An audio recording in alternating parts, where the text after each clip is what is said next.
Okay. Alright. Welcome everyone. So, welcome back to the channel, or hello for new. Belle Eden, and we're gonna continue with chapter 6 of Reverse. 1999. I lost my train of thought for a second there. So basically, we're starting from chapter 6, part 14. When was the last time I ate breakfast with this many people? Oh, Yes. she's so cute. I remember the days of black bread on the verge of going moldy. I'm glad those days are long behind me.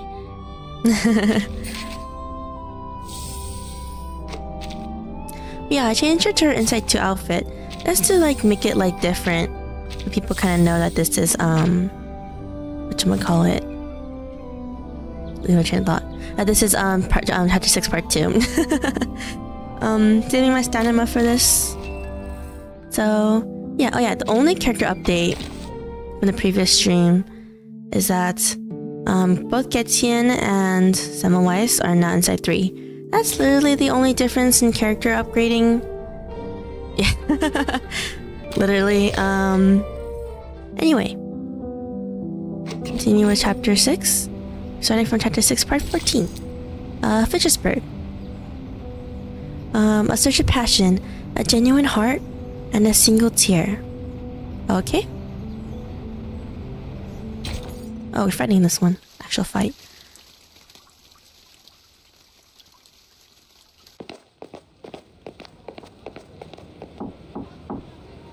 I'm looking for Isolde von Tittersdorf. Oh yes, if no one knows, if no one remembers what happened on this side, Hoffman and Marcus unfortunately had to let Isolde and Heinrich go after the both of them revealed to basically, I guess, to have worked with Manus Vindicte in a way. I'm not too sure. As I said, no spoilers because I'm new to Reverse, but I'm not too sure how involved both of them are actually. The Manus Vindicte, to be honest, is what I'm trying to say is I don't know if someone like brought them in or if the two of them were approached separately and then were made to work together or whatever. And Kikanya seems like she's looking to be our ally, only because she's obviously against what the two of them stand for. Two fictional eyes appear from within the vent. The watcher silently looks over Kikanya and opens the underground passage. I'm looking for Isolde von Tittersdorf. A small window opens high along the stone wall. Different watcher now looks at Kikanya again, more indifferently this time, locking the iron door with a key. I'm looking for Isolde von Tittersdorf. The ragged peddler, a stranger to Kikanya, nods with a strange recognition. He drapes a colorful feathered cloak over Kikanya and hurries through the corridor. You sure this will work? No time to complain, Doctor. You should be very grateful that I'm helping you. Wow, kid. Man, really trying to get your money's worth, huh? In this type of situation? This is an invisibility cloak from Bohemia. It took the hair of 2 witches to make one. No one will see you, even if you are right under their noses. Morning, Bo. How goes it? Going good. Okay. The stiff feather covered her entirely, making Kikanya feel like an odd, flightless, if colorful bird. Surprised how much people are trying to help her find Isolde, but I don't know. They might also be kind of mad at her. The general public, I mean, not the general public, sorry. Some other arcanists, because she kind of spouted off some greasy stuff to the ending. So I don't think arcanists have a good public image right now. The sound of her own footfalls accelerates her heartbeat. Though she tries to remember they are only audible to her, she turns a corridor, then passes through to another corridor. Things might well have gone smoothly, if not for some unexpected occurrences. What? Huh? Where did the feathers come from? Holy... It's losing feathers. I should have known these arcane devices were unreliable. Uh-oh. I'm so close. Kikanya breaks into a run. Her billowing skirt escapes the cloak's cover, and so appearing in the air behind her. Hey, wait. Uh-oh. Isn't that the wanted criminal Kakanya? The traitor! Kanya's wanted? What? Is it because she's associated with Isolde and Heinrich? She's just... Disturbing the peace, inciting treason, Yeah. and bewitching citizens with arcane skills. Uh-oh. How dare she infiltrate the government? Halt! You're under arrest! Oh, come on.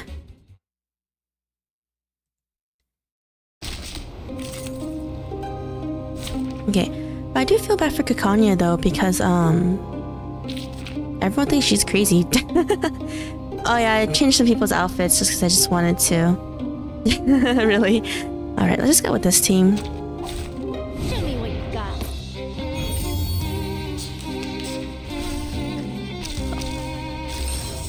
There's an appeal out there for bad girls, you know. Understood. I've got some Alright, and then we'll do...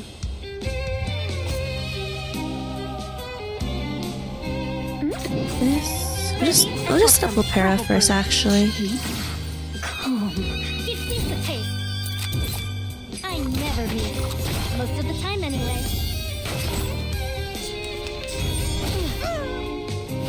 I look forward to punishing you. Get Ow. ready. Ready? Aim. Then we'll go after them. Wait for the pop.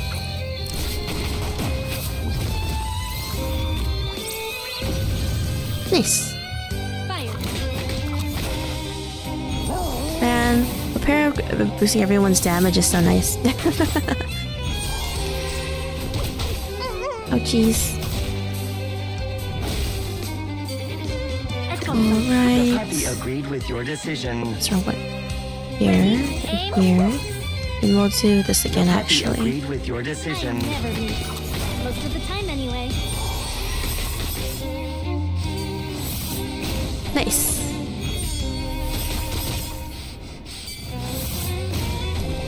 Oh, there's more people coming in. I didn't realize.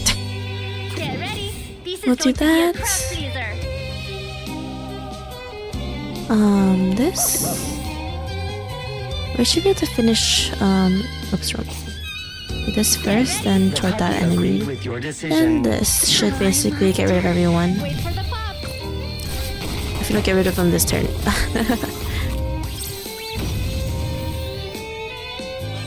Yeah, but I feel bad for Kakanya though. She made this group for to like try and get rights for arcanists, but Warning, like, warning. The puppy is since spinning Isolde and the scene Heinrich are at its like maximum speed. we're kind of her left hand and her right hand in the organization. They basically like made everything like, you know, made everyone think that they're literally terrorists, basically equivalent. Kakanya slams the door shut, barricading her pursuers behind her. Oh, she managed to make it into the Foundation building? I'm so surprised, because I thought it was locked down. The room she finds herself in is oddly spacious. A graceful figure emerges out from behind the bookshelves. Doctor, you finally come. Oh man, this is gonna be so awkward. I've been waiting for you. Because I'm sure Isolde's gonna be like, I did it all for you, doctor. Kakanya's like, what? And I'm pretty sure Kakanya's gonna be like, what have you done, Isolde? Your business partner gets radicalized. Oops. Exactly. Isolde drifts toward Kakanya like a wisp, as if not fully real. Dang. For so long. Was your journey here safe? How have you been? Kakanya can't help but step back cautiously. Isolde, what is going on? What have you and Heinrich done? Literally decided to become crazy people, yeah. Why did you say that at the exhibition? Who were those people helping me on my way here? What's with the golems, the secret tunnels, and that turmoil? You vanished from the exhibition, and now the Circle is considered a treasonous organization, and our members are now wanted. Hello, hello. Agaloon. Hopefully you're doing good today. Newspapers are criticizing us. The New Free Press called us treasonous and naive. Like a teenage runaway. Oh man. I don't know how they're gonna get out of this, because no matter what Caconia does, no one's gonna believe her anymore, right? Hi, guten Tag. Hello, Ether. And now the circle has become subversives, and I'm wanted. They even thought the chaos and subsequent turmoil were planned by me. Yeah, you're the leader, huh? This is not why I founded it. And now you invite me here, claiming to have found the way to realize my dream. Oh man. Everything went so downhill. You're confusing So fast. me. Are you still the Isolde I know? Please listen to me, Doctor. I've been meaning to tell you from the beginning. But you didn't... But Heinrich stopped me and told me the exhibition was a better time. He said your dream is a dream for everyone. And that's why we should announce it in front of everyone. Yes, announce. Oh god. For Caconia, all she does is to be taken... All she wants is to be taken seriously, and she loses credibility at every step. I know, right? She really a bad girl, Isolde. I Unfortunately. should apologize. I did not see this coming. I have discredited you, and you have every reason to hate me. She probably hides the disappointment from her face, wilting as the light in her eyes dim momentarily. But worry not, Doctor. I give you my word. Soon you won't have to worry about anything. Oh man. These people don't understand your dream, and they won't become your allies. But we are different. Oh man, it is Manuscript Day, huh? We? She furrows her brow, mulling over the word with full weight and prudence. The mister who sent me your message. The people showing me the way. All were unfamiliar faces. I've never met any of them before. It's the new members of the circle. Just kidding. Who are they? No, who are you? What is your purpose? Doctor, it doesn't matter, Doctor. Oh, it doesn't matter. What matters is that we share the same dream with you. We long for the same paradise as you do. So please don't trust the madness. Oh man, I think she's already deep in. I'm not gonna lie. In verse 99, bad is such a nebulous concept. That glorious kingdom of freedom. Oh man. Her steps towards the void again with staged emotion. Her smile as beautiful as it had been in any performance. Isolde, are you seeing illusions again? I don't know, I feel bad for her soul, because like, I know she's not entirely sane, so people can easily trick her, which I think is kind of what happened. But she also kind of made the choice to believe in them instead of Caconia, you know what I mean? No, Doctor, I'm completely cured. You healed me. Oh man, she told you you weren't completely healed. And now it's my turn to treat the world with you. Let's scrape the paint off the top, reveal its true colors, and reshape it. Until it is transformed into a perfect world, a perfect society. Because we are the chosen ones. Oh man. You The whole point of Caconia said that we're equal to planned the riots humans. in Leopoldstadt, right? And the march demanding the transformation of society.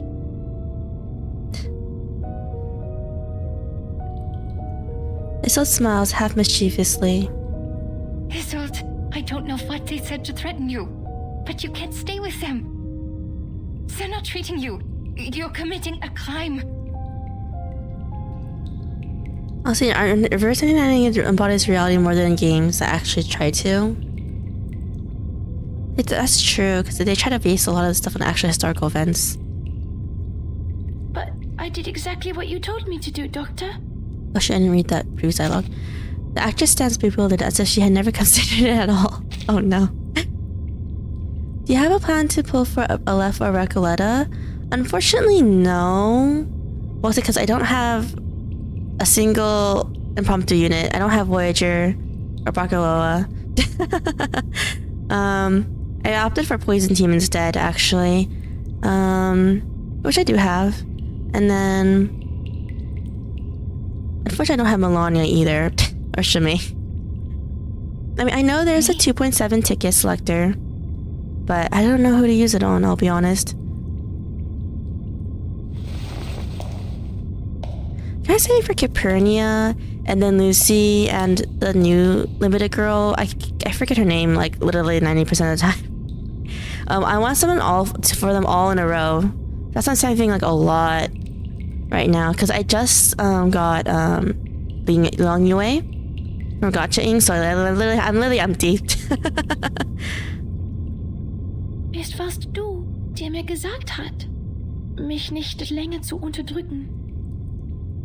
Nautica? Oh, yes, Nautica.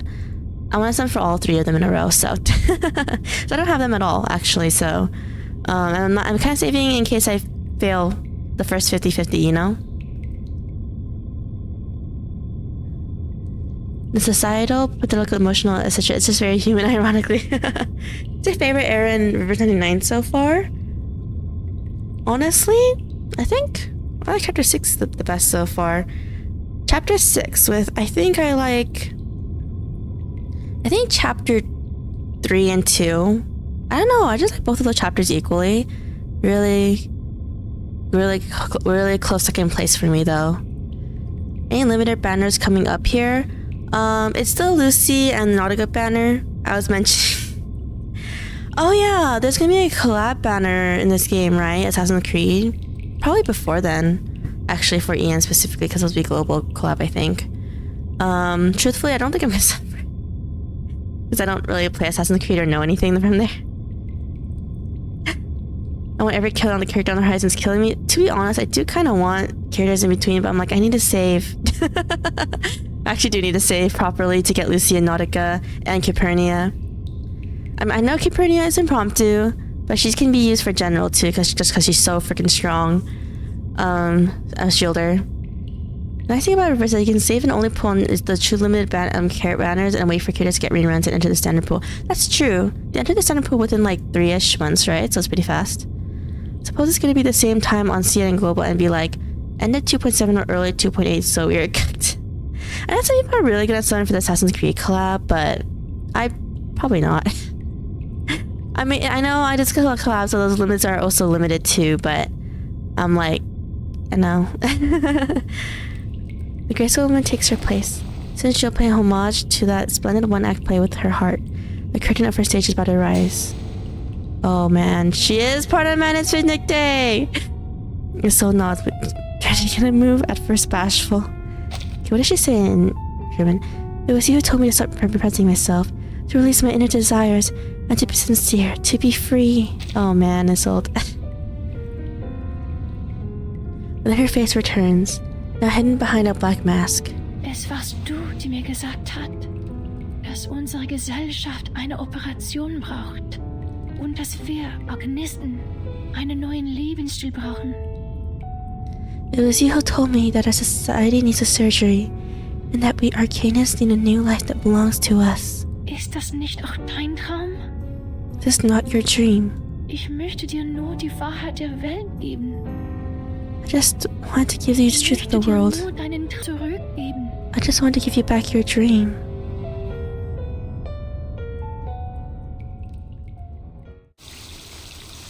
Oh man.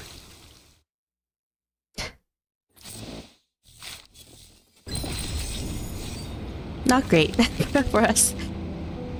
Man, I thought I'll be particularly struck by collab characters. It's the story and development that makes me want to pull for characters that they'll be as deep as a collab. They're getting an event though, aren't they? So technically it has a story. Oh there, hello Kirari-kun. Alright, chapter 6 part 15. With hope rekindled. Don't fall into the darkness. Oh, that doesn't sound good either. I think sounds good for us. We're back with Hoffman and Burn these letters, Marcus. Marcus. Why? Destroy them in accordance with the Field Mission Manual Article 341, so that no one else can read them. Okay. Hoffman walks briskly, Handing over the latest reviewed letter to her assistant. The one story I hope sucks because I can't afford to pull anymore. Okay, Madam Hoffman. But shouldn't we reply to these messages from the field squad? I'll be honest, I have no idea. I have no predictions for what the Assassin's Creed story is going to be about. Because I don't know if we'll ally with the characters to assassinate someone or not. Don't bother. The secret letters are sent to all active investigators above rank 4. Okay. The squad is like the watchers of the critical points. They collect and record every event different to the ones in history and report to the Foundation. These incidents will be the index for evaluating the stability of the current era. In other words, the more reports they send, the more unstable the era is. That's not good. This keeps every field investigator up to date on the situation so they can plan their next move. In the past, we have seen too many tragedies caused by a lack of information. But now, our own task is more urgent. I guess my question is, what's the Manus' goal in this era specifically? I mean, no, their goal is to always speed up time, right? Never mind. Oven bites her lip, brushing Marcus around a corner. Recent events have added a few more strands of white to her hair. Oh no! I mean... The Circle publicly committed treason. Isolde and Heinrich disappeared. Kakanya became wanted. I know, it's so sad for riots Kanye. and the march of the lower-class arcanists may be directly related to them. Heinrich and Isolde's speech is like the sparks that ignited the powder keg that is Vienna. The riots have been going on for days. Oh. But why was Miss Kakanya wanted? I didn't realize it's been days since, the ending of where we left off. She didn't act out of line in the exhibition and seemed totally unaware of the speech. All she had was the book which didn't belong to this era. Clearly, Heinrich didn't tell her a thing. I guess Heinrich was just using her as like a figurehead for his plans. So sad. Yep, that's Resident 99. It is because she is the known founder of the Circle, and a middle class with no background. Oh man, got betrayed by both her friends then. For real. This is good news for us, Marcus. We can start with Kakanya. They did protect her from being wanted, which means she has not been fully assimilated into this elite group of nobles. How typical of Manus Vindicte. We need to find her fast. Isn't she a pure-blooded arcanist though? I thought they would want to save her. Luckily, the spider tail you put on her is reacting. Oh.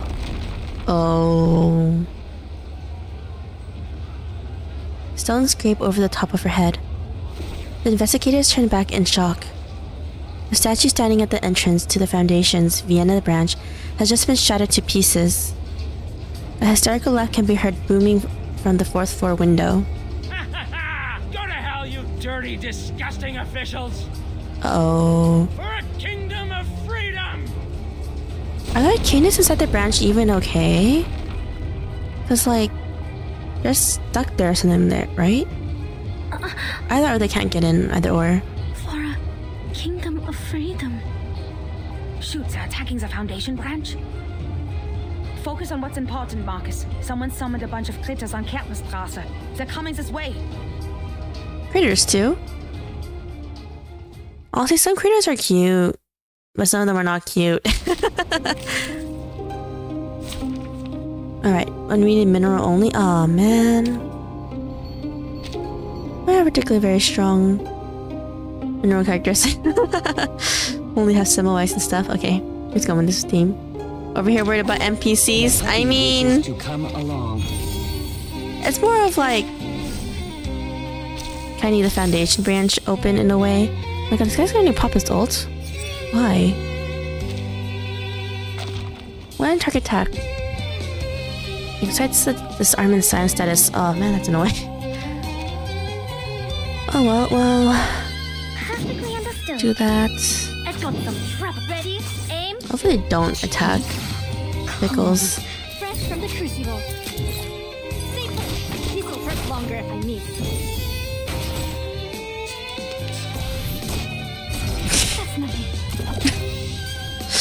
Okay. Me and a big mouth. Okay. I shouldn't have said anything. Rebel brew. Wait for the pop.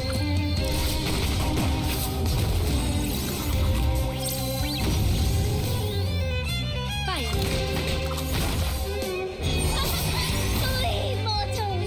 Try to clear the reveries is tough. It's rough. Honestly, it is. Oh, it's punishing you. Okay. Refresh that. Attack. Aim. Buff. Perfectly understood. Let's channel again just so we can just get our ult up, up the ult again.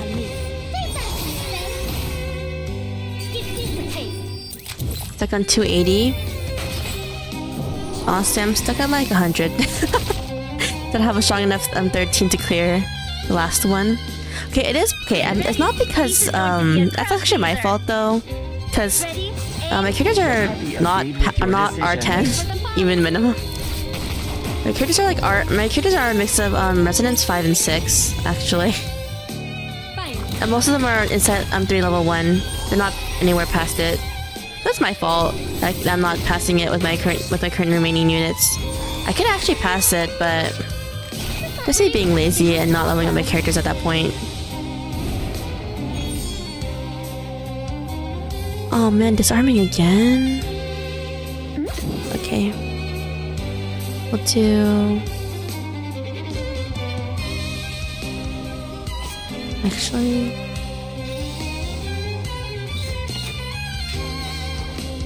This... We'll do... This...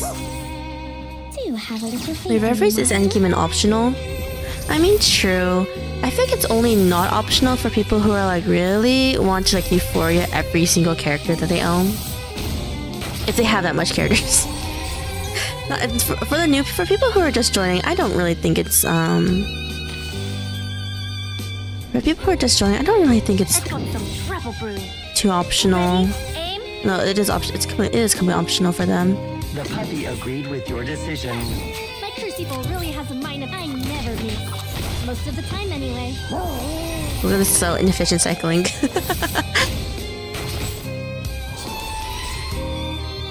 Alright, we should be able to defeat it with this. Perfectly understood. Yeah, they should focus on Limbo and Dream of Reveries. Yeah. I feel like new players should just focus on Limbo first and maybe Reveries second. Because you don't really need Euphoria to complete Reveries. I mean, not Reveries. You don't really need Euphoria to complete Limbo. A stranger scented smoke spreads out over the street, making a already chaotic scene even more incomprehensible. The only advice I'd have for new players is just to try and create 2 strong core teams with different elements. Based on a certain mechanic, and that's it really. I feel like you just get whoever you want. Something's wrong with this mist. Maybe the evaporation of the arcane potion.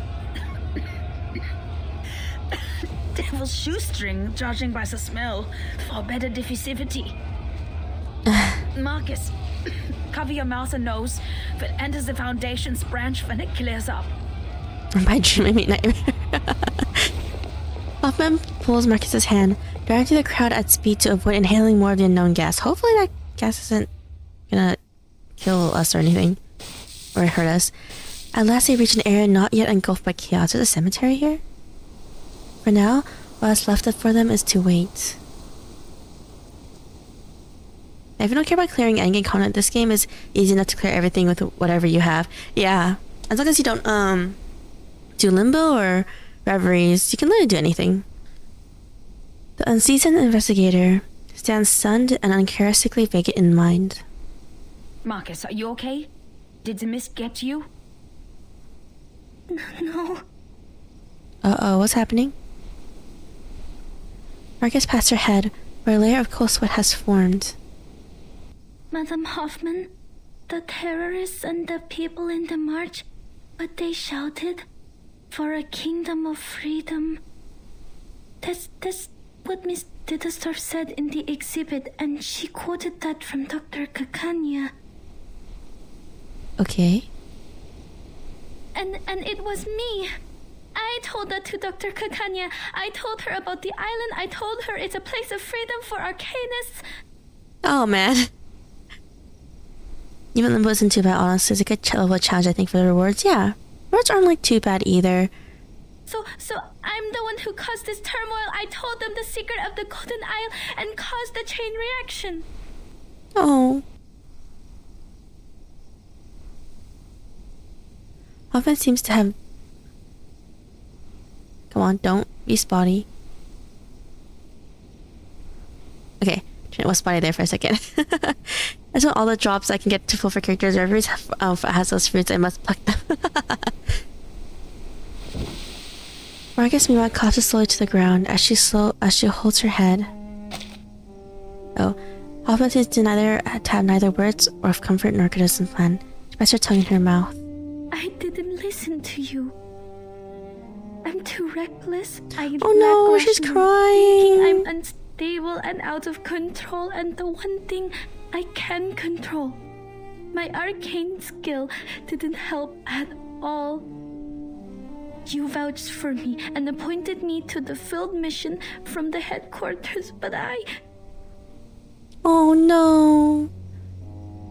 Maybe it is like what you said. Hoffman rubs her temples figuratively, ignoring the now pale complexion of her subordinate. Maybe you did play a role in this era, causing a butterfly effect in history.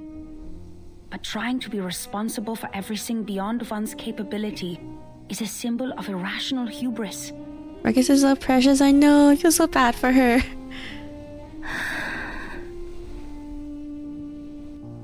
First of all, creating chaos in this chaotic time is more than easy. Just look at all the frequent ethnic conflicts, assassinations, and espionage. True. If not the Circle and Isolde, the Menace will find themselves a different flashpoint. You never know how the leaked information will simmer. Its subsequent spread is uncontrollable, and remorse would be useless. The thing is, everyone has their own ideas about that island. Your words just deepened the expectations. I mean, true, because like even if Marcus didn't say anything, obviously Isolde and Henrik were planning to do the announcement anyway. So it might have been the same result. It could have been the same result potentially. Her cheeks finally regained some color. As for your self-assessment, we have all heard it. Humans are more rational and arcanists are more emotional. They are sensitive to the darkness in the world, so they can easily become absorbed in their own emotions and ignore reality. I think we actually heard that before. But if we put a human child in the position of an arcanist, who always takes on the world because of his uniqueness, who is never understood for his talents, maybe he too will become impulsive, sensitive, immature, and unstable. And that's why it sometimes dawns on me that if we put an arcanist child in the position of a human being who receives enough love, education, and positive feedback, these instabilities might be controllable, at least enough to keep them from hurting themselves or others. Oh, hello, Baptiste. Madam Hoffman? I took you away from the storm in 1912. It has been a long time after that, so I know how precious it must be for you to return to 1914. Hello. Wait, huh? This is a storm that make time go back forward? What? Okay, I don't know the timeline of History of Storms. Specifically, I don't remember all of them, but didn't really realize there was a storm that jumped time forward instead of backward. And you're urged to complete the mission and go back to Romania. You are not an impulsive person, Marcus. You're just growing up. Do you have time to go back to Romania is the question. And you to see Marcus's orphanage or wherever she was picked up from. Now I can bring them backward and forward in an era. Oh, that was only backward. Yeah. Okay, that makes sense though, because if we kept going backward, we would be in the Stone Ages. At one point in the future. Hoffman brings her hand to her mouth, coughing softly and hesitantly. As for appointing you, it was by my own will. Oh. Because the age of humans has come to an end. Oh yeah, she wrote that at the ending of chapter 5.5. The age of humans is ending? And 1999 is just when it started and no one knows why and how. I see. Margaret staggers back to her feet. Contrary to her expectations, Hoffman's expression is unchanged.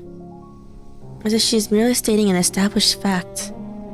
If the errors keep on regressing, human technologies would fail to accumulate. Meanwhile, arcane skills that depend largely on the individual's potential will shine. In this war of reversals, futures, and time, it is you who will survive, not us. And that's why sooner or later, you'll have to go at it alone. Oh my gosh, she's like dropping like a death flag all of a sudden. Hopefully she's okay. Or going to be okay.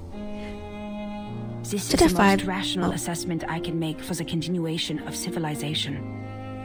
Chapter 5, there's a CG of the computer in 37th lab that show how many storms they have gone through and what era they ended up with each storm.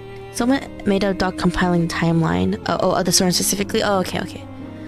Probably like on Reddit or something. Or Twitter. Rational. But I've been doing my best to be rational as well. Even though I keep reading and practicing information analysis.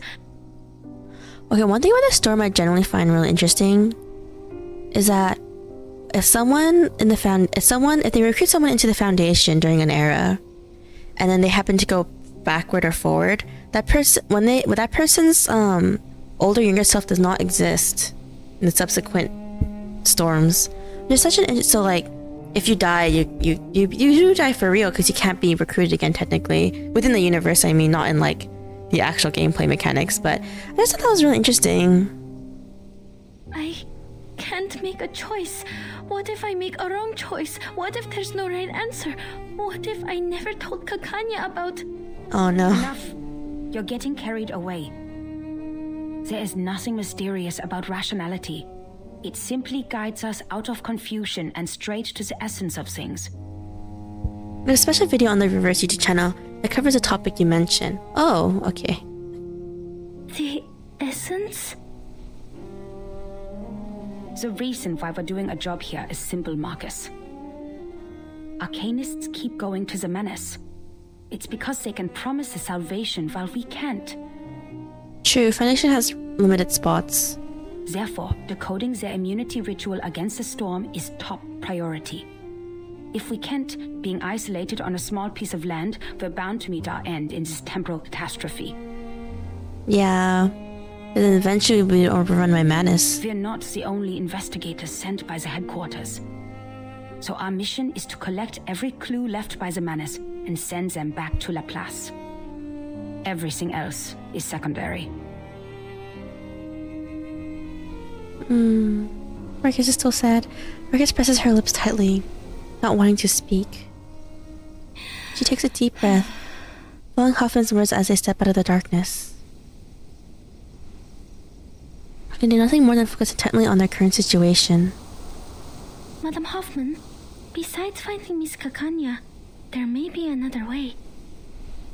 That painting, the last work of Theophil, the Salvation, something's off with it. Oh, really? Okay, to be honest, I don't know if Theophil is a good person or not. I guess what I'm trying to say is I don't know between him and Heinrich. I don't know which is the one that... I mean, I guess they're all part of Madness Vindicte, right? I guess what I'm trying to say is I don't know if Theophil, when he was alive, brought the two of them in, or they were recruited separately. I guess it's my trick question. I guess what I'm trying to say is I don't know when everyone started working together. When I read it in the exhibition, I felt a familiar afflatus. It was concealed in a clever way, but I noticed the traces of concealment. Why? There's something on it? Manus's arcane skill. Marcus hesitates for a moment, performing at once a nod and shaking her head, creating a muddled response. But I couldn't read anything more from it. If we can persuade Miss Kakanya to help us with her arcane skill... Is her arcane skill similar to yours? It is. No, quite different. Oh, I thought that was I fought her similar-ish enough. I feel that under certain conditions, our arcane skills might be complementary. Marcus posits wholeheartedly, once again drifting into her own thoughts. Well done, Marcus. This is something only you can do. Oh, The government has a painting now. The field agent squad can retrieve it for us. I don't know if they want to give it up. The actual branch. Muffin nods, loading more bullets into the chamber. The fog has cleared. Let's go. Now, we need to find Kakanya. Oof, I mean, she broke into the building. Should be too hard, right? To be continued. Next part. Oh, we have a trail that we have to listen to. Darling, did you hear that? The sound of a match scraping against the box, igniting in a dark, silent alley. And then... boom. Boom! Night before the gunshot, trail 1. War, like an unstoppable train, hurtles down the track with its passengers vanishing in the thick, black smoke. In the train, the elderly tremble in the corner, and the infants babble dreaming. Oh, but the only young man aboard is filling coal into the furnace. Meanwhile, another train is hurtling down the same track, puffing the same black smoke. Uh-oh. Alas, the two trains are destined to collide in a war to end all wars. She's talking about World War I? Who are the passengers on the other train? Pay close attention. You'll see the banner reaching out above their train and the bloodstains on it. Next, let's turn to where the train departed to find the source of everything. Rewind the clock to before the whistle blew, before the furnace ignited. And then, child, look somewhere far from here. She is talking about World War In the I. Schönbrunn Palace, where the fine gentlemen of Austria-Hungary eagerly plan the extension of their national borders. I mean, someone did mention it in the previous stream that we're in the era of World War I, when it was about to start. But that's kind of crazy. That I just think it's kind of crazy that Mass Effect they want to choose the trigger of World War I to create the storm again, or to advance the The storm. Habsburgs value their honors so much that first they must find themselves some excuse to cross that border. Yet in another land, a humiliated people were gathering in secret, their blood as hot as fire, ready to burn anyone and anywhere it was splattered. Oh, it doesn't help with the Arcanist being mixed into all this. Fate Of this era drove an specifically, I open-topped mean. car there, carrying an ill-fated couple. Their presence, a crushing indignity that could not be endured. An avenging bullet was sent to them as a gift from a luck-struck patriot. Oh In a man. moment, each party was granted their long-sought excuse. Boots had their excuse to kick down their doors, and guns their excuse to fire. A yearning furnace at last had its reason to burn, to steam toward its final destination. Sorry. Saying that made me remember that there's currently a Final Destination movie that got released. My dear, it's not a story of hatred or anger. The footprints were laid down before you ever stepped forward into them. I know people actually liked it. I haven't watched it yet, to be honest. I'm kind of waiting for it to hit streaming services rather than go to the theater. I love how they narrate and augment history. Yeah. Fresh-faced boys traded books and toys for rifles, and poets were buried in trenches, musicians deafened by explosions and the howls of death. Oh man. But those war starters? Those who doodled their ambitions on maps while supping their dessert would lose nothing in their gamble. I mean, I don't think a lot of rich people went to go fight, honestly. The dew-fed river would still flow, and the facades of their great palaces would never be chipped or rocked by the guns they set off. Nothing stains their hands, save the cream from their cakes. There's nothing we can do to stop all this. Perhaps... That sigh. Wait for a pouring rain to douse the fires. A flood that might sweep the armies, wagered like betting chips from their maps. Then, perhaps, that car will turn and the fated dead will come back to life. But you know that will not be how the story ends. I mean, it's not like we're gonna stop World War I from happening. That's not the Foundation's goal.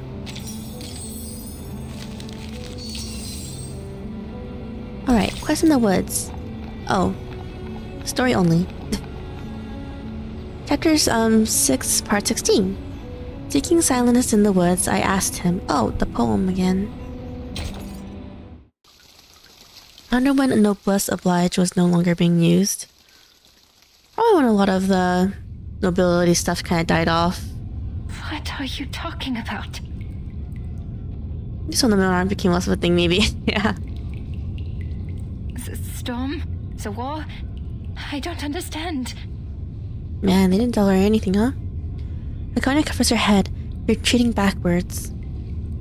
If that's true, then the world we are living in, the era, and the people. Oh. The soldier told her about the storm, huh? Everything will be destroyed in the near future. Outside, the thick smoke of the riot rises. Far away, the windows of the cafe are shattered by debris, and people scatter in all directions. And in distant grand halls, and in the exquisite... I don't know why it's pronounced wrong. Exquisite matches filled with roses, the waltz of the great empire continues to play. Only the chosen ones will survive the storm. What about the others? Millions out there have never even heard of the storm. I mean, most of them are humans. They're not going to survive it anyway. Unless they literally cram into the Foundation, become mandatory day mask wearers.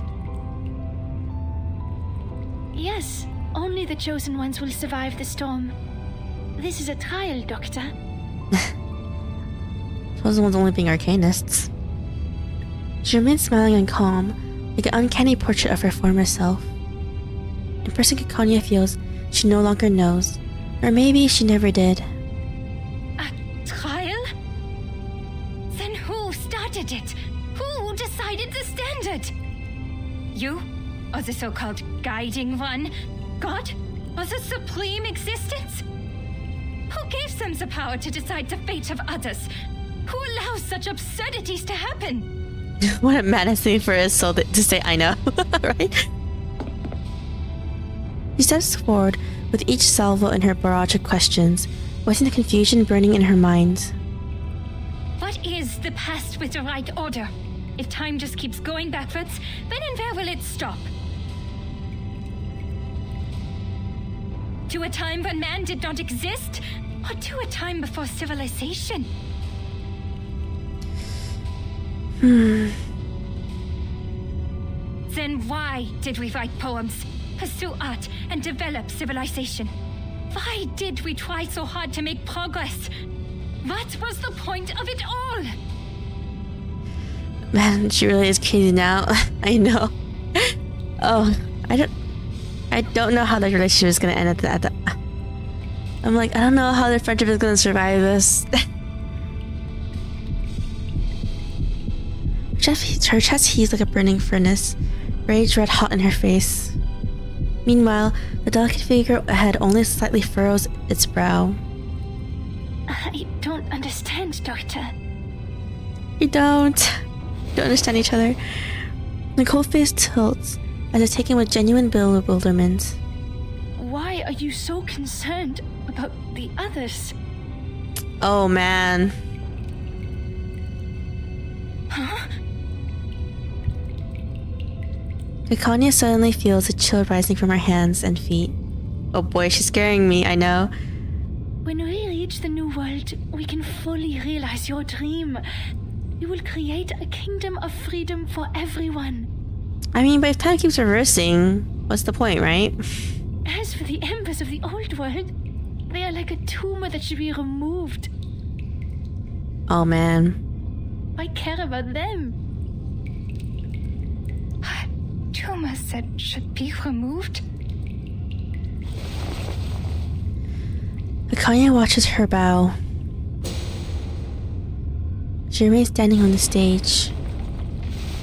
Isolde gently lifts her skirt, swaying her body as if dancing, her voice melodious as if singing.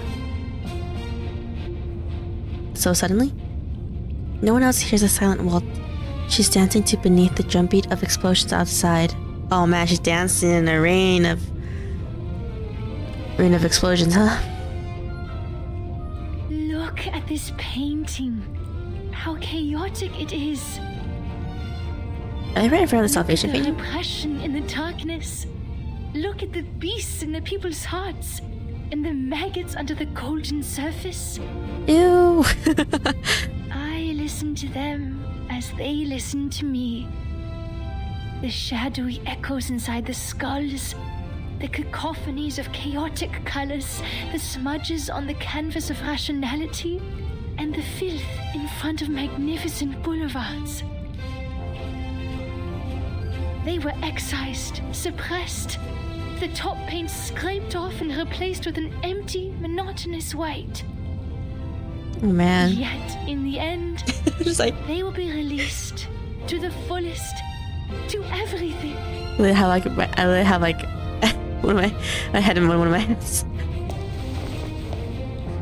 She spins, performing the steps of her waltz, her skirt tracing a circle as demure as the satin shoes on her feet.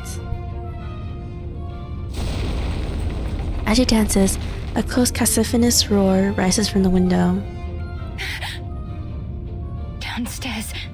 Is that an explosion? You... The dancer before her suddenly seems more dangerous than ever, where her feet are stuck, as if coated in resin, unable to move a step. Theophil has left. He shone like a star in the end, just as he wished. Oh man, that's your brother talking about, girl. But the rest of them, with their rocks and shattered windows, are still left to struggle. If Oh only man. I could help them, just like how I helped Theophil.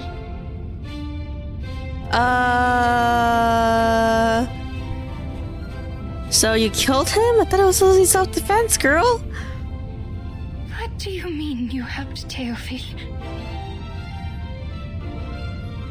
She smiles, an arc filled with a saccharine pity. You didn't hear him. You were not there.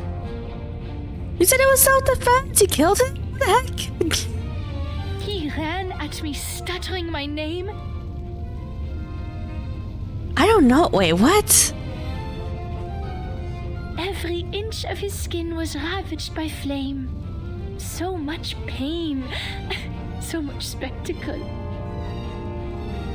Wait, so did she kill him? Or did she? Wait. So was it self-defense or not? I need to get water! But he was already on fire.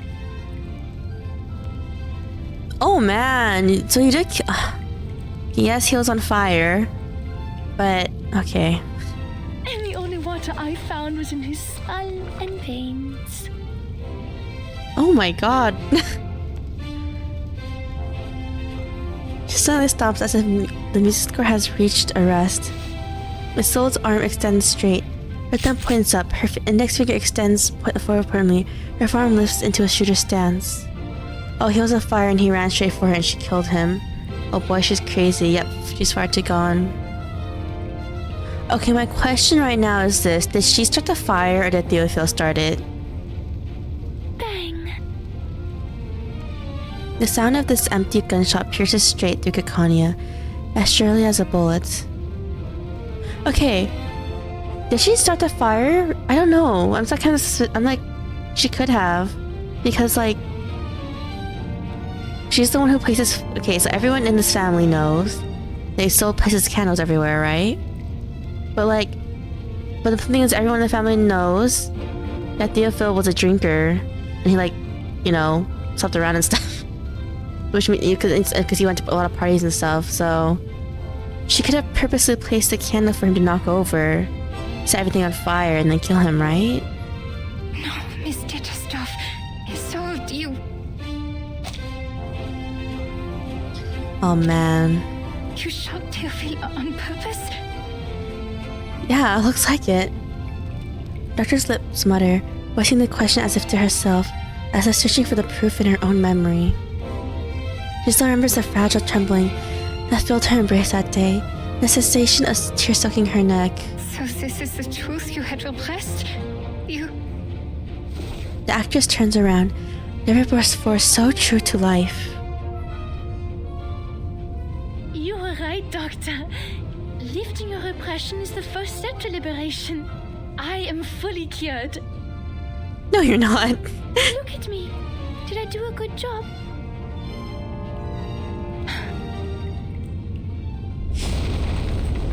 Once again, explosion rocks the ground from below as smoke begins to pour over the streets, rising into view. This room, so rich in history, is shaken by bursts of long-aged dust. Come with me, Doctor. I am inviting you, just like how you invited me. Let's heal the world and save it together. Over there, slowly finding her irredeemable. I mean, Kanye's like, oh my god, she's crazy. The actress turns and reaches out, but now there is no one before her. Only an empty door. Run, Kanya! Huh? Don't go back. Doctor?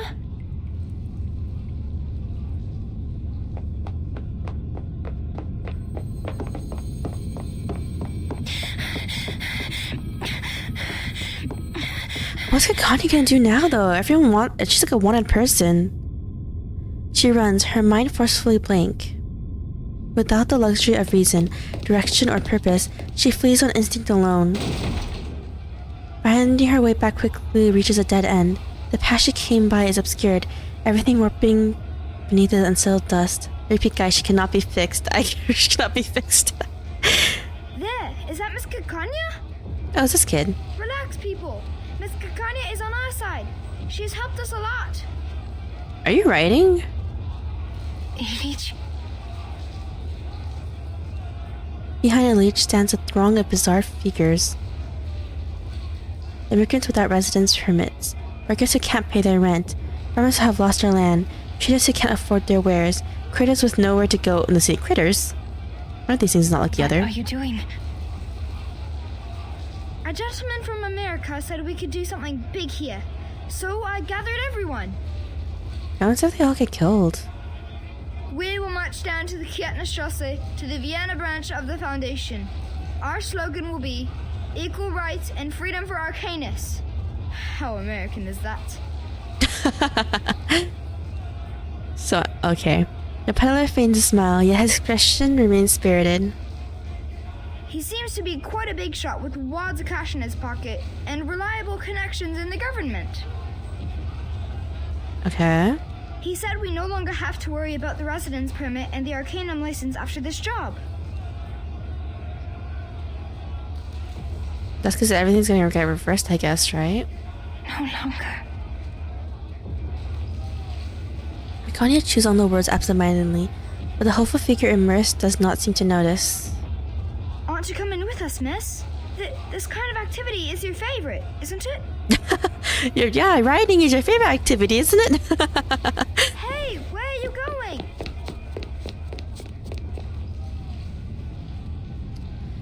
Right, where are you headed? Dr. Kanya, isn't this exactly what you've always been so passionate about? Doctor, isn't this exactly what you've espoused, just put in practice? Out of nowhere, she recalls the words of that poem. Seeking silence in the woods, I asked him. A sharp question shoots up out of her skull. Kakanya, you should be tried and punished.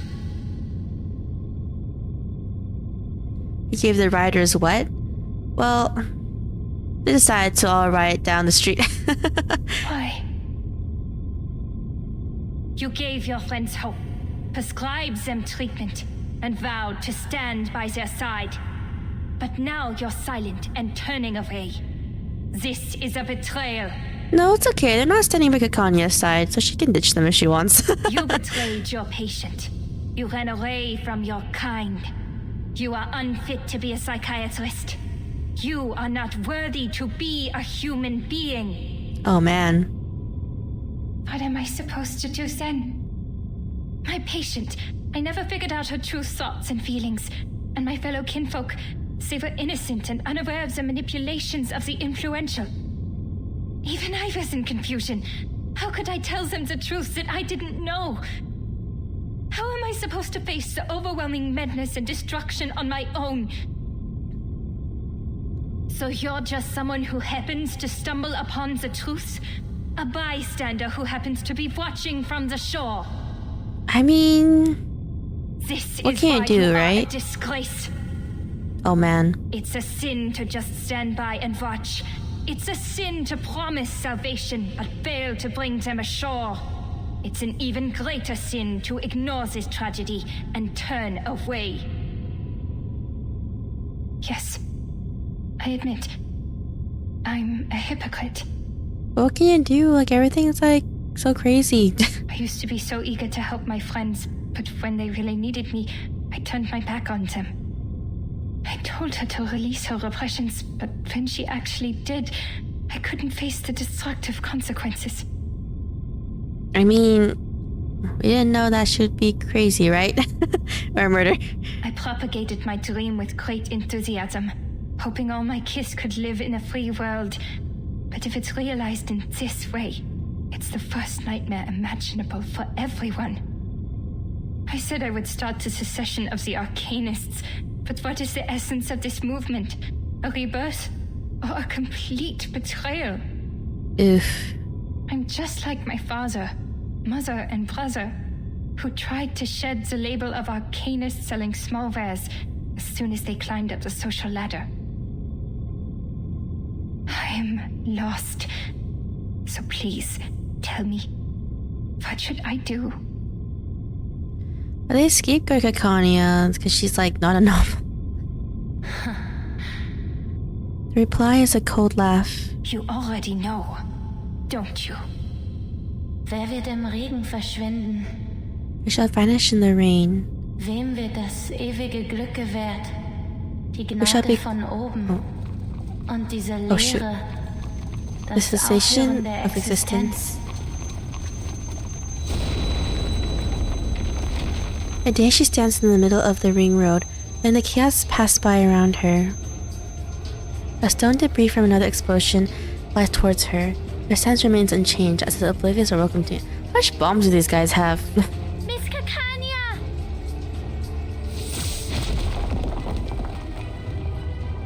The stone suddenly changes its trajectory. Her body is pulled away. The figure shaking her is a familiar face. You are fine. Thank goodness. I've been trying so hard to find you. I have something important to tell you. The young assistant clutches the doctor's sleeve tightly. A catastrophe is about to sweep across the globe.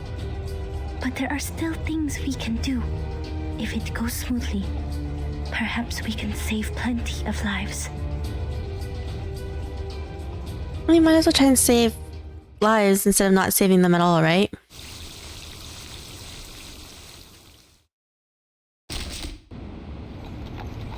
A trail. Critters. Trail 1, the roaming rascal. They strut and swag. Apparently not considering the possibility that they may be soon facing the real thing to defeat them. These poor little critters, we're just gonna... Dunk on them, huh? Refine carbuncles. Oh, we can use assist characters again, huh? I mean, let's do that again, actually. Be fun. Wait! I have to hide the records first! Alright, just one thing. I will be home by 10 p.m.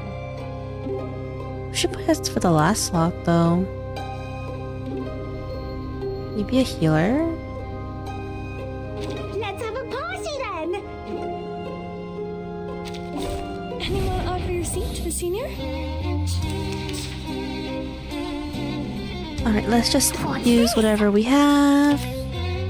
Mass attack. Easy. Is there a mass attack skill? No, that's her one target skill. They're just little games. Should I do Trinity's ult this time since last time we did an assist battle we did a tuberculosis? If possible. Ouchies. Alright. Do this, this. Let's do a heal. Try for free. Try for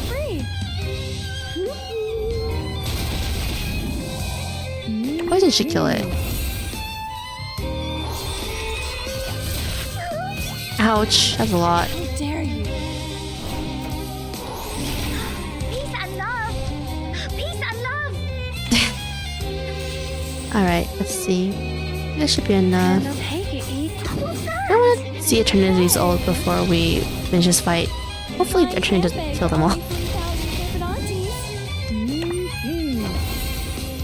Too fast. Okay. With that, just everything should be done. Start me up! The ocean dried and I'm alone again. Whoa, I forgot it was a whale. Attacks, okay.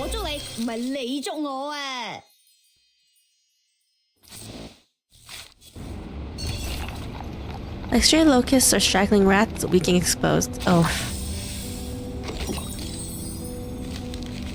Okay. Art above all. It's also story only too. And now the most anticipated performance. Okay. That doesn't sound good.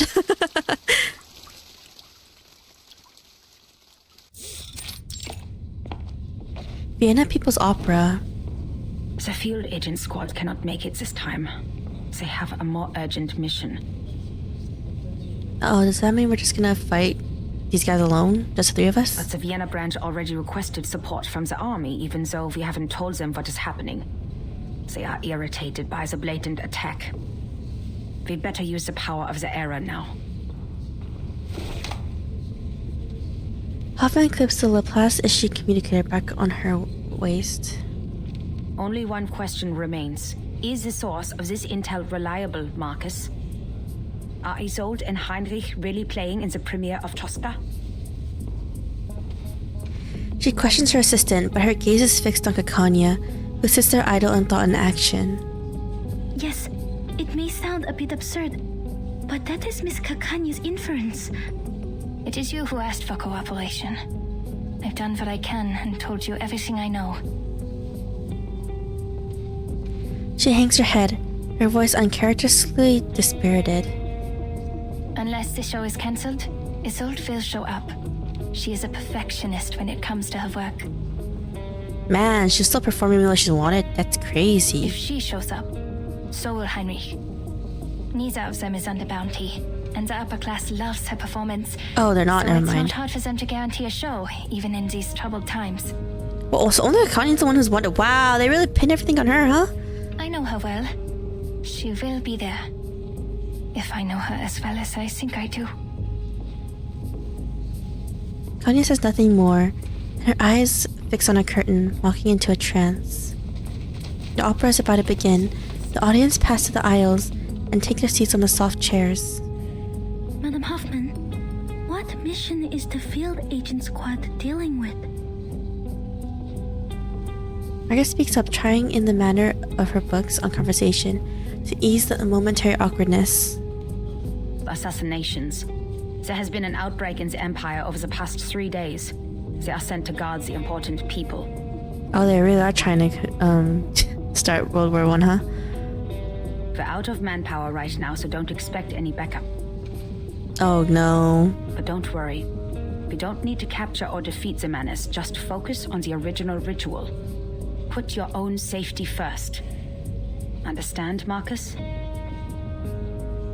Marcus signals her understanding, Once again, she dives into her read on the interior of the Vienna's People's Opera. The audience is bigger than the tickets sold. Uh-oh. I counted the seats in the balcony and the gallery. There are still too many people in the main hall. Are they all staff of the Vienna branch? No. This could be the doing of Manus Vindictae. What are you laughing at? Kanye and Hoffman don't really get along, huh? That's you, Miss Foundation. You have no idea where you are. This is Vienna, the city of music. And this is Isolde and Tosca. People are crazy about them. I bet they would even stand outside the railings if standing tickets were sold. And when it reaches Act 3, they would fling themselves over the edge, crying, "Oh, Scapia, avanti addio." Hoffman's brow hangs heavy with vigilance. Don't get what you're saying, but it sounds even worse than Manus Vindictae.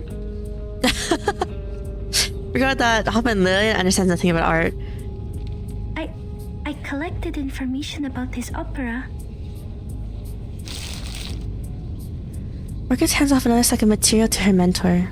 Rome, 1800s. Painter Mario Cavaradossi and singer Tosca are two lovers. Cavaradossi has been arrested for helping the fugitive Cesare Angelotti, former consul to the Roman Republic. She's reading it so monotonously. To save her lover, Tosca turns to Scarpia, the chief of police. Scarpia has coveted Tosca for a long time, so he proposes that Cavaradossi will be freed if Tosca gives herself to him. Whoa, poor woman. Tosca submits to him, but when he tries to embrace her, Tosca stabs him in the heart with a dagger. Oh, man. You go, Tosca. How did you make that sound so boring? Connie stands up, unable to bear the indignity any longer. She reaches out, snatching the stack. I don't think you should read this script ahead of time. It takes away all the surprises. Just let the singer guide you and immerse yourself in this world. In the middle of all this? Isolde is very good in guiding the audience. She's the best there is. Akane grips the script tightly, ready and willing to defend her beloved play. As a seancer, her incredible arcane skills allow her to act like the characters themselves on stage. She can do all kinds of voices, even those that seem physically impossible. When she does this, she becomes a completely different person, taking us to a world beyond reality. Often is one of those people who said they finished the show by watching a summary video on it, as if actually watching the show. Same. It'll feel like witnessing a miracle firsthand. She realizes her behavior is, for a moment, quite grossly inappropriate. Yeah. So because the soul is kind of, you know. It kind of sinks back down and removes her glasses, holding them in her hand. Sorry, I got a little excited. Feels so weird seeing Connie without her glasses. This is how much I looked forward to this opera. She trembles as her hands reach up to grasp her forehead, her voice falling into a sob. Marcus hesitates, but eventually reaches out, placing a hand on her shoulder. Connie was excited for her GF show. Way too excited. I'm sorry. I know you still see her as a friend. Yeah, I mean, yeah. No, I'm just thinking. Oh no. I thought I knew my friends and my kin, but really I had no idea what they were truly thinking. Even with this mirror and all the psychological theories. Friend. I'm like Pandora who opened the box without knowing what was inside. Was it hope or destruction? Okay, you didn't know that Isolde was like crazy. Okay. That sounds in that in the murdery kind of way. But I also think perhaps we can never truly understand one another. But things won't get any better if I give up because of it. True. Kanye shakes her head, rubs her eyes forcefully, then puts on her glasses once more. I cannot turn my back on this. Don't worry about me, Miss Marcus. Now that I am here, I will fulfill my promise. I will stop her. Okay. As for the doomsday you talked about, I don't know what I can do about it, to be honest. What can they even do? If I don't stop her today, every day of my life will feel like doomsday. No matter what happens from here, the show has begun. The lights dim. Have you seen this 2.6 or 2.0? The black hair opera singer steps to the front of the stage. Oh, Isolde's wearing her Inside 2 outfit. Please, enjoy. Even if the world ends tomorrow, we still have a show to enjoy. I'll answer your question if there's no more text. Okay, no, text stop advancing. Okay, so using 2.6 or the 2.8 trailer, or is the CN stuff not allowed here? Honestly, spoilers aren't really allowed here, mostly because I don't know anything. You can talk about the characters like gameplay-wise, but not story-wise is what I'm trying to say. I can be like, oh, Lucy, Dynamo Team, or Dynamo Team, but nothing about their story relevance was the only spoiler I allow, I guess, technically. Because, you know, everyone looks ahead when they want to summon for gacha characters for team stuff, so...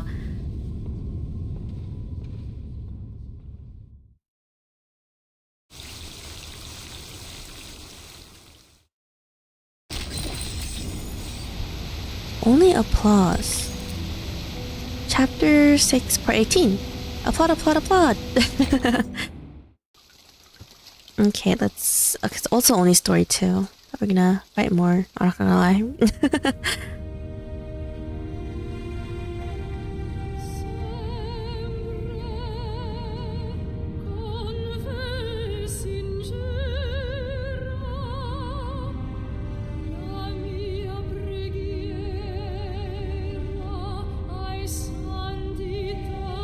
Oh my gosh, actual opera singing, huh?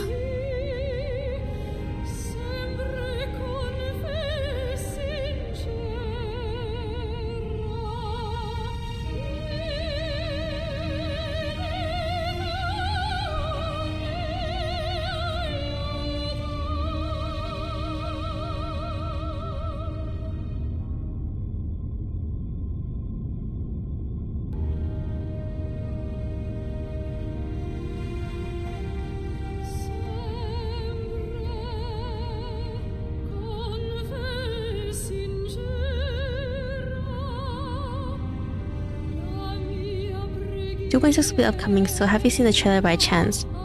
I have. I have no idea what's happening, and I'm gonna be honest. I'm actually behind the story, so I put no spoilers on the pinned message.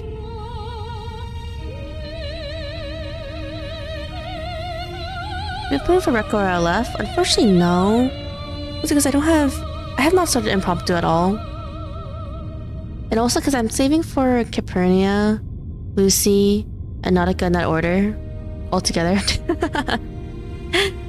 Oh, you need to click to continue? Oh. I didn't know. It is going smoothly. I thought it would continue. Looks like Isolde is going to finish the show. Oh yeah, if no one knows. I believe they had the singer actually actual opera songs for the character on like the official Reverse channel, I think. But how did she get on stage? No one saw her backstage. What? A secret passage, like at the exhibition. Oh, okay. Marcus, keep an eye on Isolde. I'll go find Heinrich.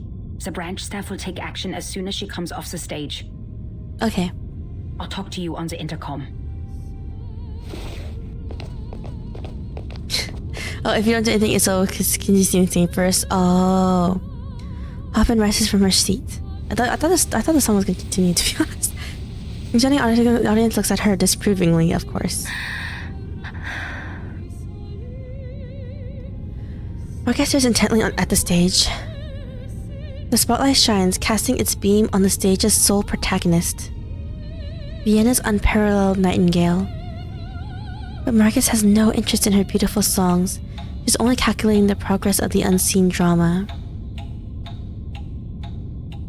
But yeah, I'm not gonna fall. Unfortunately, I'm not gonna fall for Reco either. Because I don't have Melania or any old character.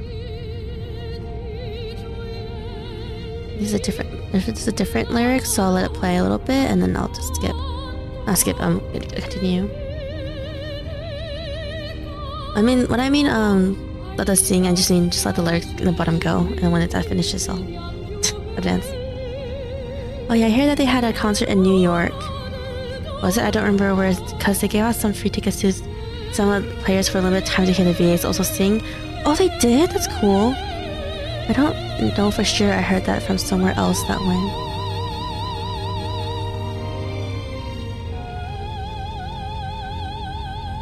This is the second act. Scarpia, the chief of police, will propose a bargain. I want to Isolde does something crazy though right now. Like in the third act, she's gonna be like, well, I'm gonna kill all of you in the audience, and then we all die. Just kidding. But I don't know for sure if I heard that from someone else that went. I don't think there was. The only Valley event I know was LA. Oh, I see. It was in LA? Tosca will pretend to submit and it was worldwide, is what I'm trying to say. for her and Cavaradossi. When Scarpia signs the paper, her focus state narrows her vision. Marcus can even feel the slight tremble of the star's hair as she sings. Tosca bows before the statue, brewing her revenge.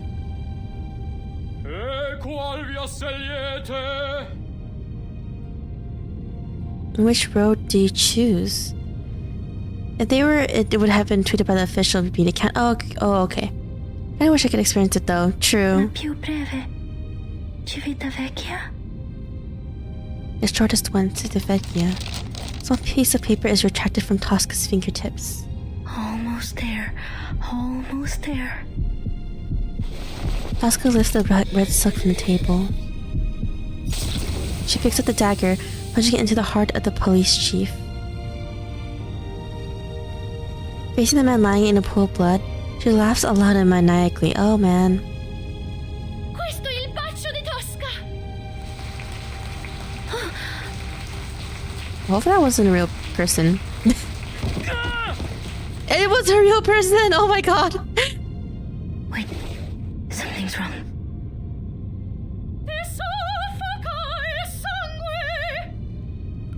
The man lying on the ground.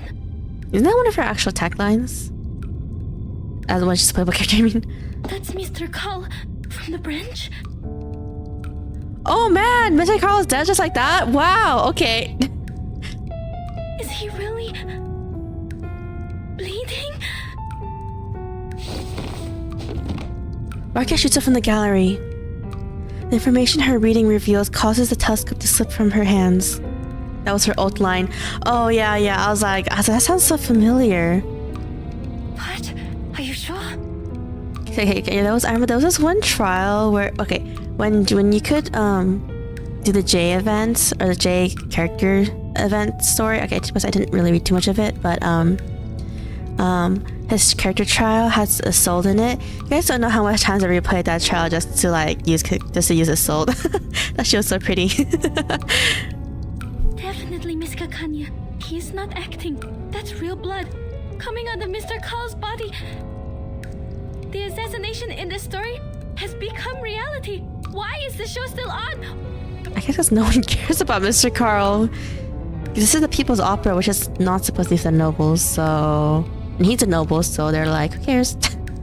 Oh, bro, they ulted in the cinematic. Why isn't the audience reacting? What about the branch stuff? Every time she ults him, another Mr. Carl dies. Madam Hoffman, can you hear me? Her cries go unheard. The audience remains attentive and silent. Do they even know that this person's a real person? And there's no sign from the communicator. Damn it! What is going on? Honestly, in Isolde's story, Mr. Carl deserves it. I mean, yeah. He's a huge a-hole, I'm not gonna lie. And he's honestly, he's pretty... I don't know, he's kind of evil in his own way. But yeah. Trying to rush down from her seat. She runs to the audience, whose expressions remain unchanged. I'm not saying that I read Isolde's character story, but how he's the one who signed Isolde, the crazy electroshock therapy doctor. And he like honestly gives me like uncomfortable vibes on the way he cares about he likes Isolde, especially when he compares Isolde to her mother. She runs to the audience, whose expressions remain unchanged, with heads locked straight to the front of the stage. It really is. Mr. Carl. The pool of blood beneath Carl slowly spreads, steaming in the cool air. Oh my god. Why is no one... Are you all mad? A man has been killed, don't you see? Stop the show! The audience is calmly and unfazed. Are they okay? The music continues. On the stage, Isolde playing Tosca turns around, revealing a pleased expression. Cavarodossi, have you escaped from jail? She just says like a Connie. Oh god.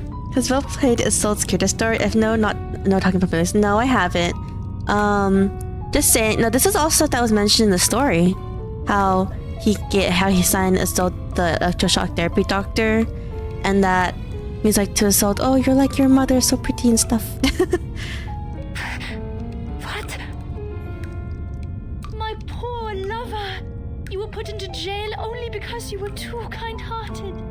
I've been trying to clear your name. Oh my gosh. Scarpia proposed an unfair deal. He wanted me as his mistress. Oh man, she's so into it.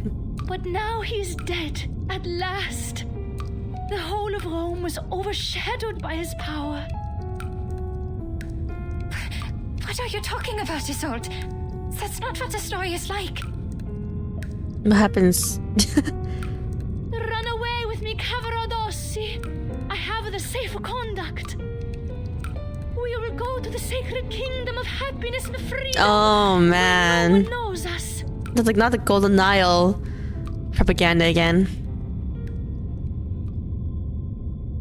Menace Vision Day propaganda, that's the better. Oh, whoa. What are these? Oscar Potura poisoned to death. Resnick shot dead. And Hudnov assassinated. Uh-oh, Arctic France. Assassinated. Archduke Franz assassinated. All these assassinations at the same time? Oh my gosh, I feel agents. The crowd comes from the main hall, the balconies, from beneath the dome, from beyond the unreachable sky, all converging into an unstoppable frenzy of sound. It rings through the hall like a torrential downpour. Plan. I have a code red. Evacuate immediately.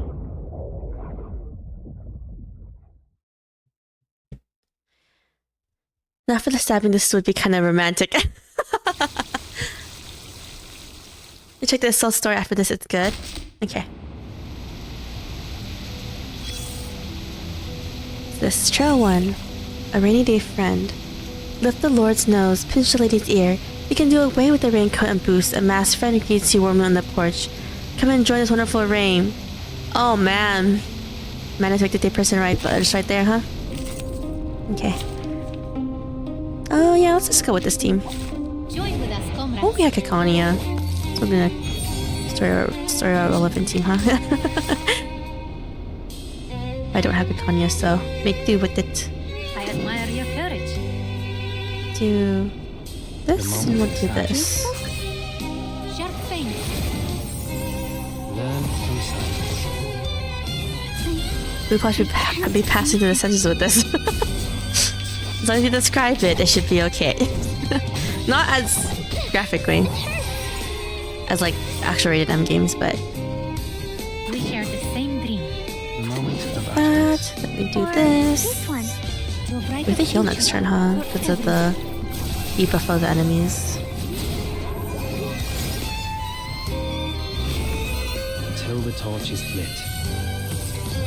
Nice. Incantation buff.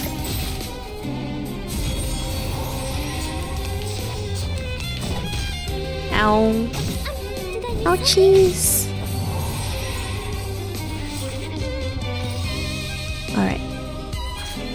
On her. This book? Do this. Oh, I forgot we have 3. And actually buff. Recast. This book or this one? We walk in long nights. To transcribe. Nice. To read. Nice. Those one shots. We have a single Marcus card. Won't do as much damage, but we'll do this, then we'll recast. Buff again. This book? It's probably not gonna kill, Now it's though. easier to understand.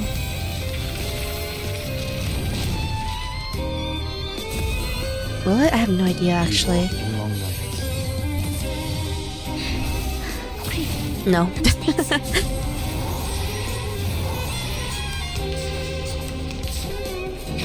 Ow. It's fine. Or This, and we one. should defeat them. Just click whatever. To read. Nice. Victory secured. I should excuse myself. Still, you can't escape the murmurs of your remaining sanity. Oh, thanks. Thanks, game. Oh, what is this? Oh. Actually, not. Oh, Venus most divine. Venus, Venus, when your golden blood cascades upon us, passing through the shimmering azure over ankles and veins, and supple thighs so pure. Oh. Okay. A hammer falls at the temple's core. You forget, touching night with your foot tips once more. Oh, Venus, have you already left me? Oh, Venus, could you be no more? Applaud, applaud, applaud and cheer. Fulfill that raucous roar. Dances not unpaced in the coffin's stiff embrace for you. Majestic and sublime to offer meager praise. I follow you, Venus, follow your fingertips in a haze. Swing onto the path back to better sweet days. Alright. Flashing Tides. Chapter 6, Part 19. When all tides converge.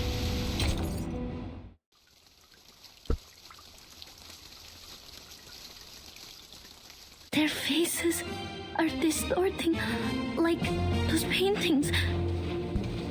Who, the people? Is this also some kind of mass hysteria, or I don't know. Are they already permanently vindicted, or are they just being put under a spell? The opera house is bizarrely noisy. The people within are restless. Anyone seen my glasses? Could you pass them to me? Oh shoot, the storm started, huh? I just realized. Oh, they've grown on my eyes. Don't mind me. They've grown on your eyes, don't mind me. Oh my gosh. Okay. A cheering crowd stands on their chairs, clapping uncontrollably, shouting with maddened fervor. Oh yeah, because all the assassinations just happened. The storm should have started. This is Tosca's kiss. World War I just started. Oh man. Friends, Keith and Keen, take your daggers and get up there. We will all kill our own Scarpia. Uh-oh. Those so-called upper-class people don't deserve the best seats. I guess Campania doesn't count.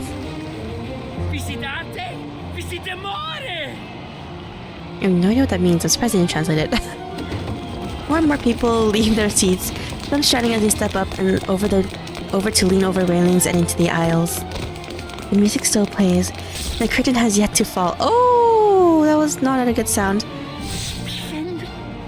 I can almost feel the blood splashing on my face. Oh my gosh, this is like one of the worst storms. They just kill each other. Doubt this is art. The way in which reality replaces fantasy. I've never seen a show like this before. So just started a mass murder hysteria. Oh god. Zilla, what happened? Have you got blood on your faces too? Is this part of the show or? You just stab your friends. Wow. The crowd blends like a thick oil paint, surging and washing over every corner of the opera house. They're killing each other in a frenzy. Is no one noticing this? This is dangerous though, because they can just kill us too. Madam Hoffman, I have an emergency here. She should evacuate. Marcus stumbles, knocked over by a frenzied crowd.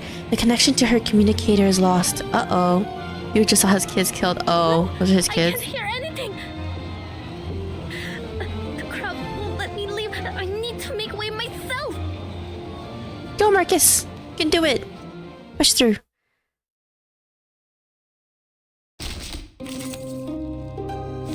Okay. Plants, right? Okay, since we did one Marcus team, let's do our poison team for this one. For fun. It's only 3 characters, okay. A bold attempt. Yeah, I just wanted to see Willow's witch outfit. Kind of why I just changed her back for a second. I like that outfit a lot too. Oh, I call upon you. I tripled the ingredients this time. A real troublemaker of a guest, aren't you? Get back and stay back. Oh man, they're putting DOT debuff on us too. That's annoying. Alright. This. No, let's do this. Heed my prayer. This, and then Oh, this. I call upon you. It seems to be mixed up. You should be fine, right? You're waiting. We have an extra poison for Hacksbane.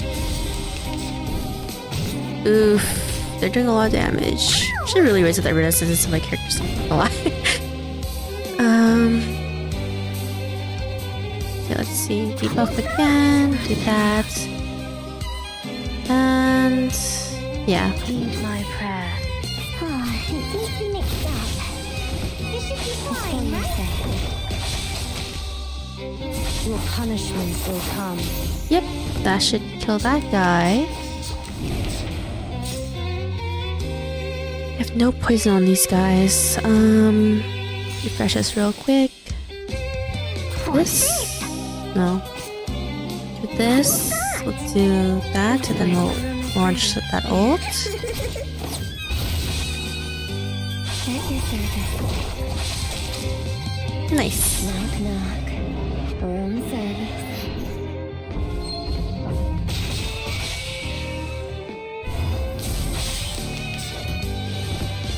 Nice. Oh, that one didn't die.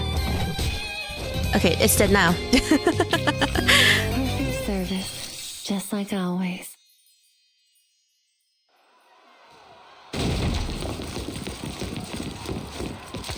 Someone rushes out from the shadows, drawing a sidearm. Quiet! Be quiet! Oh man, this soldier's gonna get stabbed to death. Go to hell, you terrorists! Oh. If their arrival had meant to bring order, it succeeded only in making the scene that much more chaotic. Gunshots, screams, roars, and bellows meld together. A few staff members from the Foundation branch weave through the crowd, but they are either infected with hysteria or swept away in the flood of people. Uh-oh. Marcus touches awkwardly among them like a leaf in a rushing river. I need to disperse them. At least open up the exit. Marcus, what are you doing?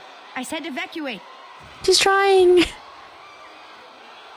Hoffman hurries from the other side of the curtain, pulling Marcus away from the swarming crowd. Hello, Belle. How's the looking, Lord? It is our duty to...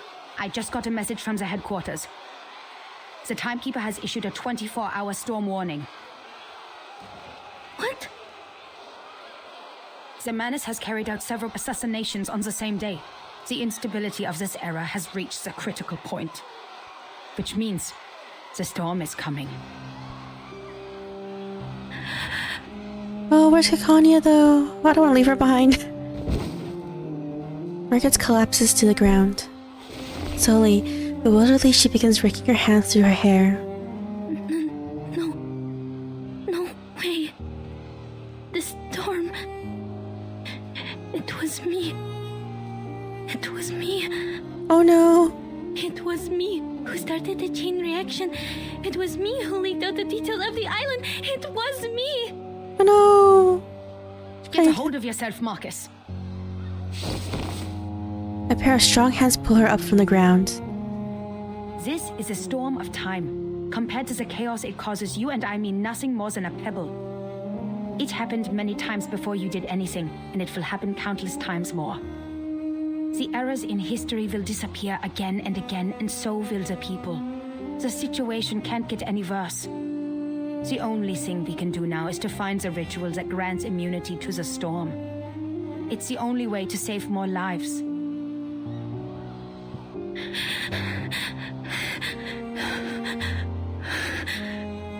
The Foundation has issued the evacuation notice. All staff must return to the headquarters before the storm arrives.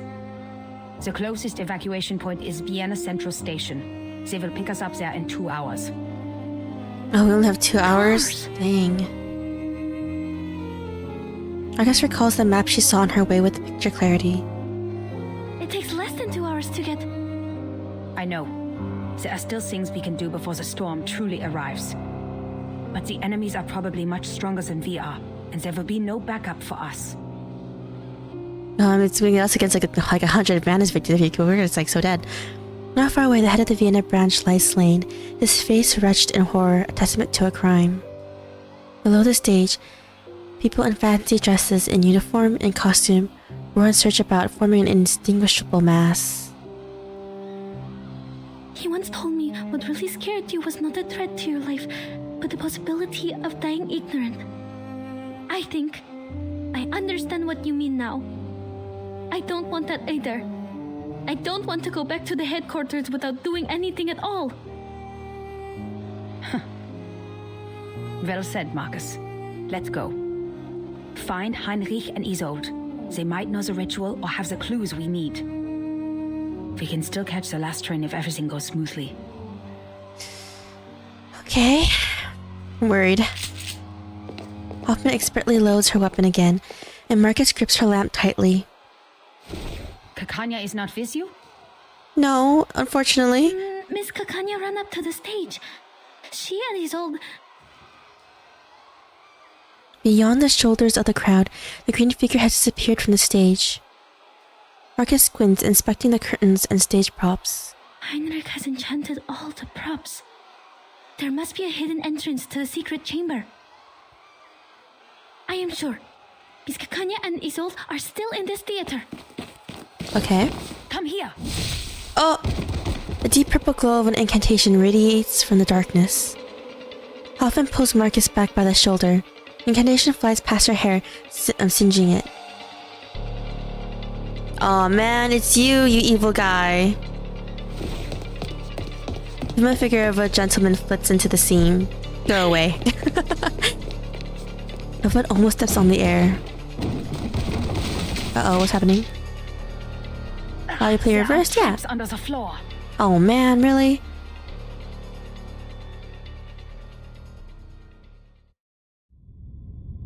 Battle? No battle? No. This opera is silent. Can't wait for the Assassin's Creed collab. I do wonder how the characters are gonna be... I guess what I said, I wonder how they're gonna translate the characters into gameplay. Really curious. No audience, no music, not a word or note from any actors. A space to think. Cries echo from behind the curtain. She opens her eyes as another protagonist leaps onto the stage. Doctor! Oh man.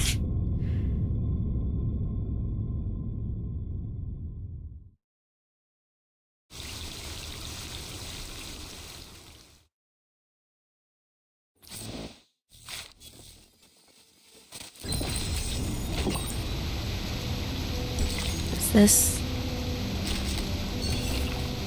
Experiment record. Archived experiment records. The scent on the paper is familiar. Flip through the records. Anything important here?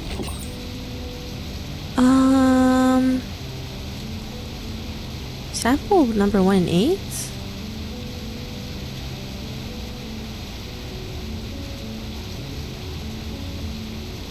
This is experiment 4. Okay, I don't know what it is, but they're eating it. Just like looking through it to see if the story relevant. Take that. Okay. Continue. Story only again. Chapter 6, Part 20, War and Peace. For whom does the bell toll?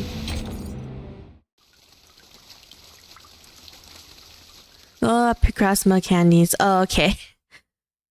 I looked at it. The ring of life. The ring of all lives. Your hands form the ring and the judgment is pronounced. On the doomsday at the dusk when history fades away, oh world, its head bites its feet, its knees touch its nose. Oh man, they inhabit the earth waiting for the sky to fall. Yesterday turns into tomorrow, tomorrow versus yesterday.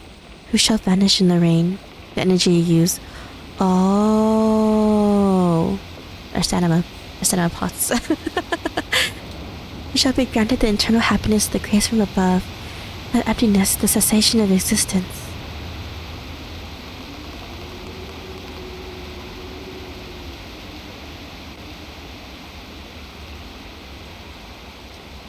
Man, it really doesn't help that the storm started. What is it that you want, Isolde? I thought the Foundation was exaggerating the truth, but you are... Are you mad, Doctor?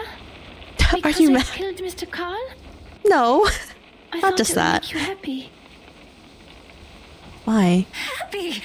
Why would I be happy? Because he was a boastful man. His ideas were at odds with yours, and he contributed to the repression of this era. A bureaucrat you hate the most. He treated us like stains on the wall to be covered up in shame. And he was the kind of man who'd pocket the gold foil whenever he found any. I mean, you're not wrong. Society is dying because of these hypocrites. Don't you think we should have the surgery and remove them? Violently, apparently.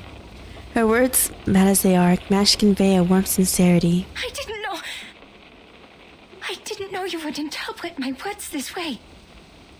I deeply regret ever telling you that. Kumoto still murder. I mean... What? Why? Why are you being so cruel to me? You're not cured, so you just got crazier, actually. It was you who said that everyone was sick and dying, even though they pretended to be fine. Yet, the source of the sickness lay not in ourselves, but in the twisted era we lived in. A radical surgery is the only way to remove this ugly tumor. And it was also you who told me to stop repressing and to embrace my desires. We should restore the world to what it was like. A kingdom of freedom where everyone will be happy. Oh man. Are these not your words? Or have I misunderstood them? Why won't you look at me? Have I made such a big mistake that you don't want to see me again? Oh man. Oh. No. No, Isolde. Please answer me. I'm begging you. You are my only friend and the one I cherish most in the whole world. Doctor, what on earth have I done wrong? Why won't you forgive me? My stone like visage does not crack. Isolde chokes dramatically. Is it because I'm too stupid to understand your words? No, man, you're just crazy. Or because I'm also sick, the incurable tumor? If that's the case, please help me. Hold my hands, touch my face, hug me, and talk to me heart to heart like you used to. Doctor. Oh gosh. Isolde approaches. She reaches out, grasping a hand at a fleeting corner of her garment. Ich habe mich in diesem Traum von dir gesehen, wie in einen Spiegel schauend. Saw myself in that dream of yours, like looking into a mirror. Es war Abend, als wir dieses Gespräch hatten. Das war das erste Mal in meinem Leben, dass ich die Sonne gesehen habe. It was dusk when we had the conversation. It was the first time in my life that I saw the sun. Dein Traum hat mein leeres Leben mit Bedeutung gefüllt.